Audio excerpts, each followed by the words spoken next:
Welcome to a special edition of Greater Montclair. I'm Gray Russell. I'm the Sustainability Officer for the Township of Montclair. And I'm here with Tracy Metz, who is an author and a journalist who is originally from California, but she moved to Europe after college where she became a journalist. And Tracy is here to participate in a month-long series of lectures and special events at Montclair State University entitled Rising Tide, about what we can learn from the Dutch and their relationship with water. And I'd like to welcome you, Tracy. Thank you, Gray. Pleasure to be here. Tracy's book that she has written is entitled Sweet and Salt, Water and the Dutch, and it is about the Dutch relationship with water. Tracy, can you tell us a little bit, first of all, about how you ended up in Europe and why you went there, and your relationship there with the Dutch and your relationship with your home country? The way I ended up in the Netherlands, in Amsterdam, is very simple. I went to Europe after college and I bought the cheapest ticket that they had on offer that day, and that happened to be to Amsterdam. I see. And I arrived there and I immediately fell in love with the city. It's so vibrant, so dense, there's so much going on. It's a city with the size of a village and the feel of a metropolis. It's a city of great culture and beauty and history. I don't blame you for staying. Thank you. Yeah. And I'm now a dual national. I see. You're a dual national. Yeah. Okay, great. So can you tell us a little bit about this event at Montclair State University about Rising Tide? Yeah, it's a really comprehensive event. I'm very impressed by the programming that Montclair has set up with music and literature and visiting professors and myself as a journalist coming to talk about the way the Dutch are leading the way in new ways of dealing with water. I see. So you are hosting two presentations there as part of this series. Can you tell us about the first of those presentations? My first presentation was called Living with Water, and that really goes back to the Dutch history of first bringing the land up from the sea. It's a very low-lying delta, and basically the country was created by human hands. It's a man-made landscape. And that means that in order to survive, this low-lying landscape has to be continually maintained with a very complex system of dikes and pumps and all the various strategies that the Dutch have developed through the centuries. That's an incredible part of the Dutch history. It's an impressive piece of artifice. Right. I think many Americans might not realize that a good portion of the Dutch land is below sea level. Oh, a third of the Netherlands would flood if they didn't have this whole system of dikes and pumps. 2/3 of the gross national product is earned below sea level. The airport is 15 feet below sea level, and over half the population live in the part of the country which is flood prone if they didn't have this tremendous system of protection. That's an incredible part of their history. And I know that there was a tragedy, catastrophe that happened in Holland in 1953. Can you tell us about that? Yeah, that's the subject of my second presentation. Okay, great. The Delta Works, which was the answer to a traumatic flood in 1953. Combination of storm and spring tide in a part of the country which is full of water anyway and was very poor and still struggling to recover from the Second World War. And in one night in 1953, 1,800 people died, over 1 million animals drowned, and hundreds of thousands of people were evacuated. And the consequences afterwards were also very serious because all this salt water flooded the arable land. Right. And so for a long time, people couldn't grow crops anymore. And this is a farmer's part of the country. So it was a serious blow to the nation so soon after the Second World War. And trees, you told me that the trees also damaged. The trees were killed by the salt water, and you can still see in this part of the country that the parts that were flooded have relatively very few trees. An incredible part of that history, and certainly any nation can also relate to some of that. And here we always think of Katrina with storm flooding and loss of life and property. And the answer to this flood was the Delta Works, which is a huge system, 11 different projects of bridges, dams, sluices, storm surge barriers, designed to shorten the coastline so that it would become easier to protect this part of the country instead of having all these estuaries and inlets, to have one strong coastline that would protect that whole part of the country. And it was a huge effort, a big national project that took at least 30 years to actually realize. I see, from the mid-50s up until, I guess, the Up mid-80s. until the last storm surge barrier was opened in the early 90s. Oh, okay. So this is, when you talk about major water protection infrastructure, it's a long haul. So that gets into the the issue of whether it's better to prepare for these storms or whether it is we simply have to wait to repair after those storms. And I know that that is probably a topic that comes up in your book. Indeed. Which is entitled Sweet and Salt, Water and the Dutch. Can you give us a little bit of a preface about your new book? That what you mentioned about the difference between preparation beforehand and repair after the fact, I think that really summarizes the differences in the Dutch and the American approaches. For the Dutch, it's simply a matter of survival to be prepared. You have to protect this country because otherwise it will just wash away. So survival is a matter of being prepared, thinking ahead, long-term investment, serious investment on a national level in water safety. It's just a necessity in the Netherlands. And in our Constitution, it says that it's the responsibility of government to keep the country habitable, which means keeping it dry. So we don't have any of this bipartisan nagging back and forth about whether this is an issue and what the role of government should be. It's simply a fact. And I think the Dutch feel strongly that if America had spent the money that it has spent on repair, on preparation beforehand, right, that money probably would have been better spent. And that issue also faces certainly not just Katrina, but here in the metropolitan area of the New York region, as we rebuild after Superstorm Sandy, this question came up immediately. Are we trying to simply rebuild so that we can go back to this regular status quo, or should we be rebuilding with a preparation for the next time this storm comes?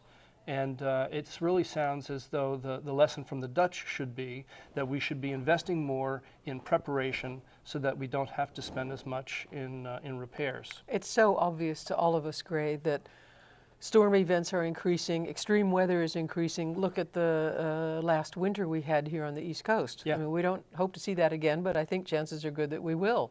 I think chances are good that there will be another Sandy, there will be another Katrina. And I think we should face the music now rather than later.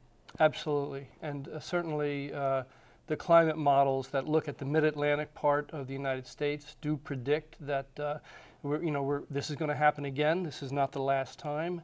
And I think any urban planner needs to try to get across to the policymakers and also to the public that our dollars are better spent in preparing our communities instead of having to fix our communities at the end. I guess you could say that that's really the only good thing about climate change, is that it is forcing us to think about redesigning our cities in a way that gives water its pride of place, yep, that makes the city more attractive, safer, and that you can also make good business out of this. The Dutch make very good business out of water management. I see. It sounds as though both in some of the infrastructural work that there are jobs created and maybe new innovation that comes about from... Lots of innovation, and that was what this book was about, Sweet and Salt, about how the Dutch are finding a new way to deal with water now that we are discovering that the hard-nosed technological intervening in the natural system, which the Dutch have been doing for centuries, is now coming back to bite us in the heels. Great. I want to talk to you more about that, and we want to also discuss the connection with climate change in policymaking and also stormwater management when we come back after just a moment. Great.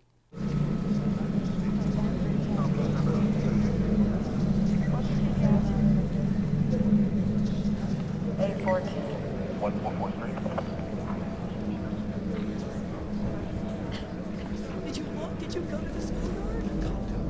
Where did you look?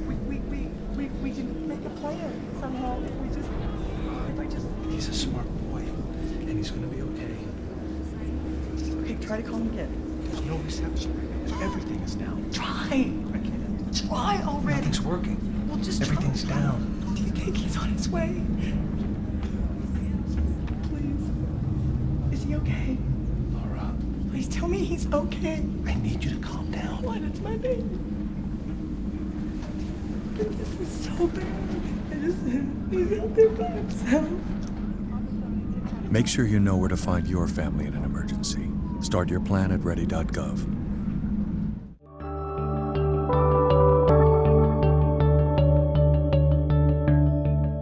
Welcome back to this special edition of Greater Montclair. I'm Gray Russell. I run the Office of Environmental Affairs, and I'm here with Tracy Metz, author and journalist, who is visiting to take part in the Rising Tide series that's going on at Montclair State University. And Tracy, I want to ask you a little bit more about your book, Sweet and Salt, Water on the Dutch.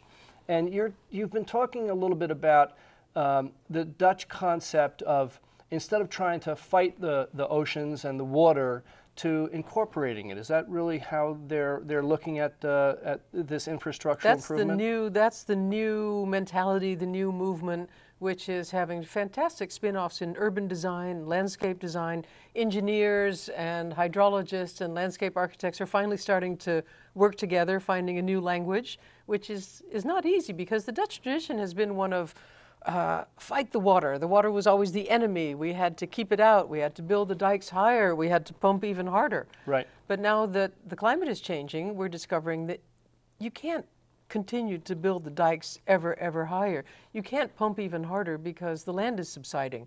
And we see also in the Netherlands, but everywhere across the world, the water is coming from all directions.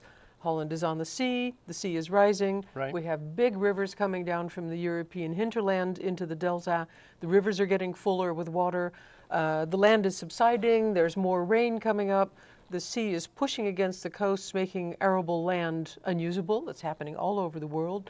So you could say Holland is a sort of a hothouse for all the issues confronting us now with climate change, and they're moving forward, as they have for centuries, to find new solutions. It's a very interesting time. It is interesting. You call this the softer approach. This is the softer approach, yeah. That's really a fascinating way of looking at it. The Dutch, especially in the last, say, 50 years, ever since the flood of 1953, and this tremendous infrastructure project called the Delta Works to shorten the coastline. Yep. The approach was one of intervening, hard-nosed technology, lots of concrete. And now that whole approach is changing to a softer approach, as you said, trying to let the water in a controlled fashion so that water is no longer the enemy, it's a frenemy.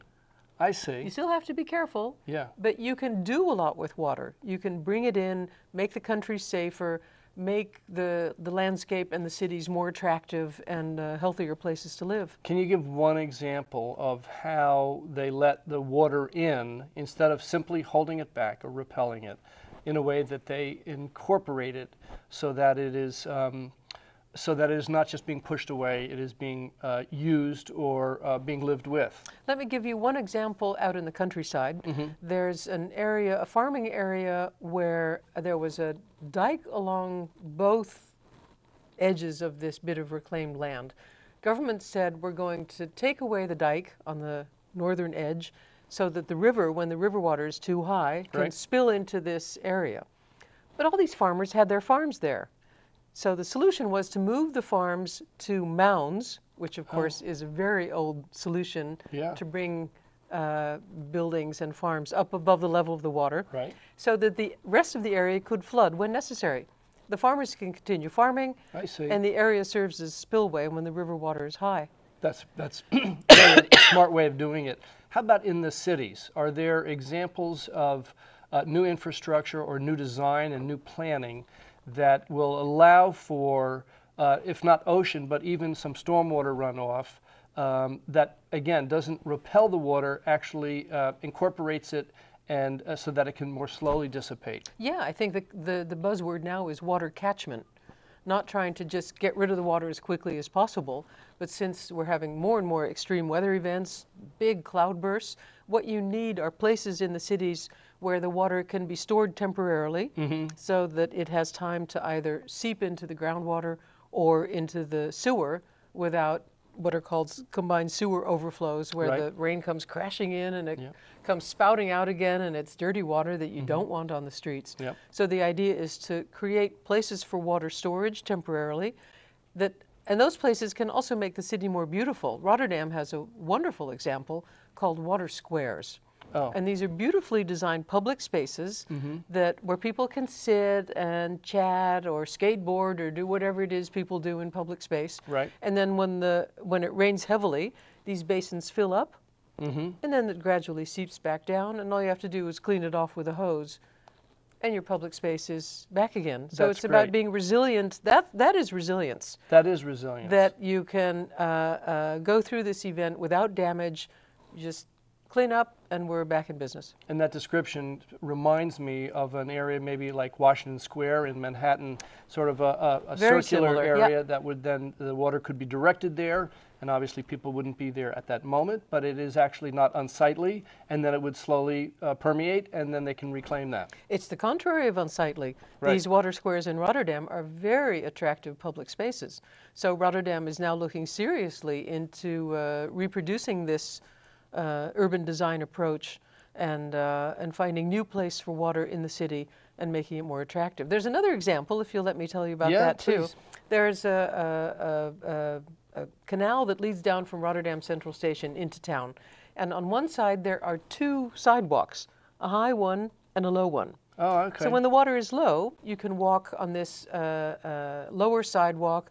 There are benches, there are artworks in the water, and it's a lovely urban space. When the water is high, you walk along the sidewalk, and the area is still usable, but it's see. flexible. And this is a new idea for us, that spaces can be different. Sometimes they're dry, sometimes they're wet, depending on the season, depending on the circumstances, and we're so used to having our urban surroundings set in stone. This Yeah. is the way it is, and it's never different. Yeah. And we're learning to live with change, and I think that's a new thing. And to build for change. Yes, exactly. And those both of those designs that you've mentioned actually sound very attractive and very beautiful. They so are instead indeed. of repairs, this is just smart, sustainable, resilient planning. Yeah. And it just really looks like it's the modern face of urban planning.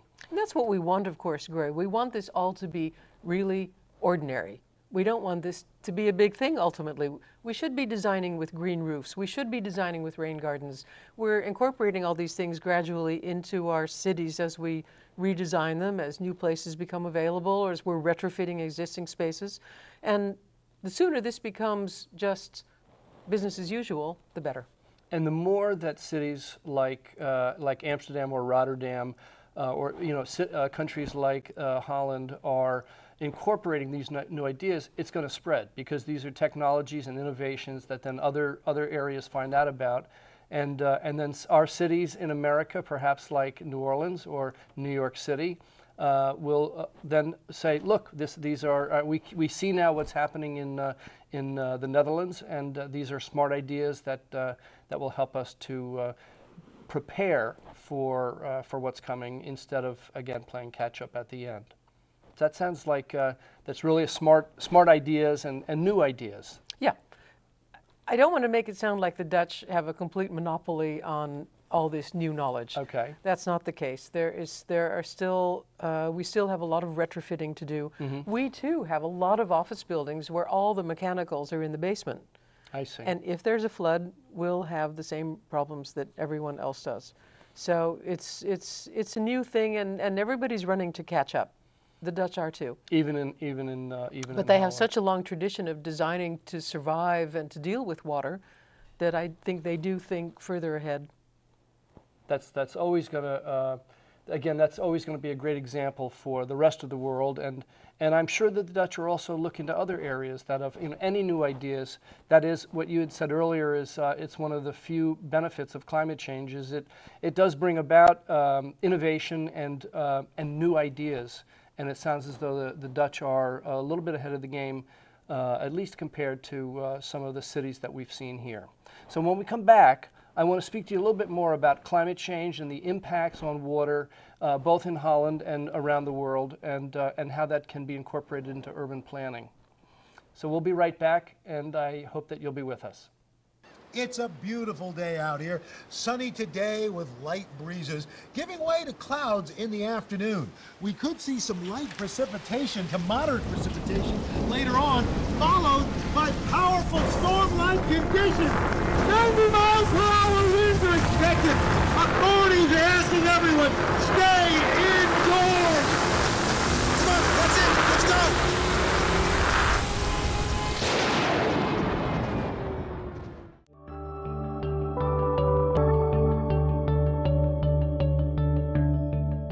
Welcome back to this special edition of Greater Montclair.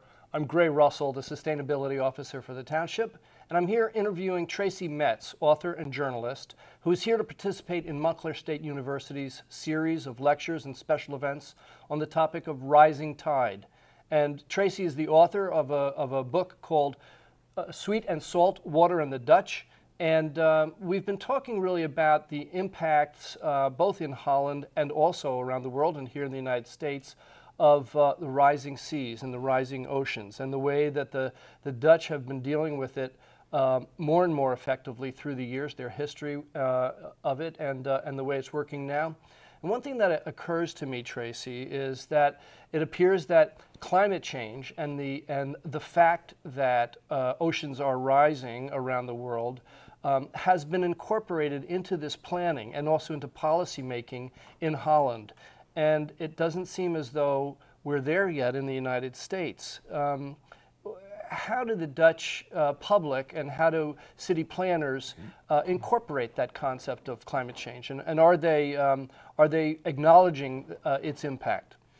The population and the government in the Netherlands are definitely acknowledging the impact of climate change, because it's a direct threat to the country's survival. And there's a department of the government devoted specially to infrastructure and water safety and the roads, and it's all part of one government body, and we all pay taxes for it. Nobody has to stop and think about paying separate taxes for water safety. It's just part of the system. You pay property taxes, you pay taxes also for water safety. And I think that says a lot about the Dutch approach, that this is a collective issue. I see. This is not something that we can solve if we do it every man for himself. We have to do this together. Even in the Netherlands, the eastern part of the country is more elevated. They have less trouble with flooding. I see. But it is seen as something that is, by its nature, a collective issue, and that's very different from the American approach. It really is. So it's really looked on as a responsibility of the government to provide this this planning and protection. And after the flood of 1953, there was a Delta Commission that decided what to do about the flood, and they decided to build the world's largest water safety infrastructure, the Delta Works. I see. And in 2007, a new Delta Commission was appointed, of which I was a member. I see. To think about new approaches to water safety under different circumstances now with climate change.